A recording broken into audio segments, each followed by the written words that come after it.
नमस्कार, तुम्हा सर्व ताईदादांचे स्वागत आहे आपल्या कोमल किचनमध्ये। मी आज तुम्हाला वाटाण्याचा झणझणीत असा ठेचा बनवून दाखवणार आहे। त्यासाठी मी ते कढईमध्ये एक पळी तेल घेतलेलं होतं आणि त्याच्यामध्ये मी हे वाटाणे टाकून घेतलेले आहेत।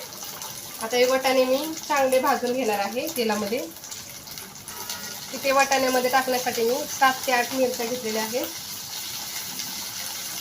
आणि 4 ते 5 लसणाच्या पाकळ्या घेतलेल्या आहेत। इथे वाटाणा आणि मिरच्या असे दाबून हे भाजून घेणार आहे मी। इथे वाटाणा आणि मिरची मी तेलामध्ये चांगले भाजून घेतलेले आहे। आता मी एका मिक्सरच्या भांड्यामध्ये काढून घेणार आहे। आता हे वाटाणा आणि मिरची मी मिक्सरला चालू बंद असं करून बारीक करून घेणार आहे। याला जास्त बारीक नाही करायचे।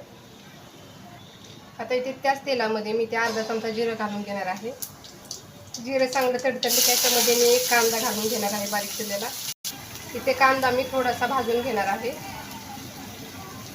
इथे कांदा चांगला भाजून घेतलाय। आता मी लसूण, वाटाणा आणि मिरची जे बारीक करून घेतलेलं होतं ते मी ह्याच्यामध्ये टाकून देणार आहे। आता याच्यामध्ये मी चवीपुरतं मीठ घालून घेणार आहे।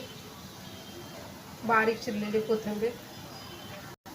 आता हा ठेचा मी 2 मिनिटांसाठी बारीक गॅसवरती परतवून घेणार आहे।